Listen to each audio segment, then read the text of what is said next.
Hi friends, life is very short and ఎప్పుడు వరకు మనం బ్రతికి ఉంటే అప్పుడు వరకు కనీసం పెయిన్ ఫ్రీ లైఫ్ ఉండాలని నా కోరిక.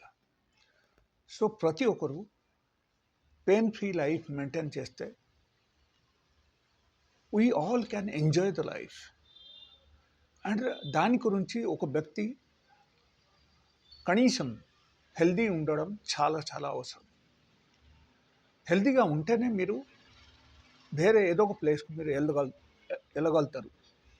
హెల్దీగా ఉంటేనే మీరు వేరే ఏదో ఒక ప్లేస్కి వెళ్ళి ఆ ఎన్వైర్న్మెంట్తో మీరు సెట్ అవ్వగలుగుతారు.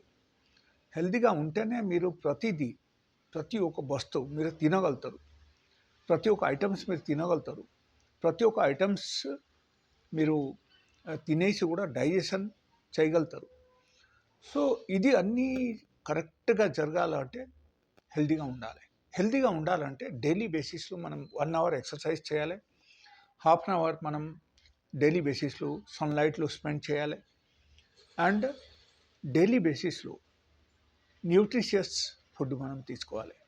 ఓకే, సో ఈ 3 థింగ్స్ మీరు మెయింటైన్ చేయండి. And for the nutritional value, for the nutritions ఎక్కువగా మనకు రావాలని అనుకుంటే అప్పుడు I have lot of other videos and different types of videosలో different types of food pattern నేను చెప్పాను. You please follow in the YouTube. So you'll definitely get it. You can type Dr. S space Kumar. So you'll get it on YouTube and Instagram. There are a lot of videos for the nutritional value for the human body. So ఈ video మీరు చూడండి. So you'll definitely find it. And finally నా ఉద్దేశం ఏంటంటే ఒక వ్యక్తి ప్రతి ఒక్క సిచ్యువేషన్కు ఎంజాయ్ చేయాలంటే ఒకటి అతి ముఖ్యమైన విషయం ఏంటంటే మెడిటేషన్ చేస్తే మనకు కార్టిసోల్ లెవెల్ డౌన్ అవుతుంది. Definitely this spec actually this is a red colour glass spec.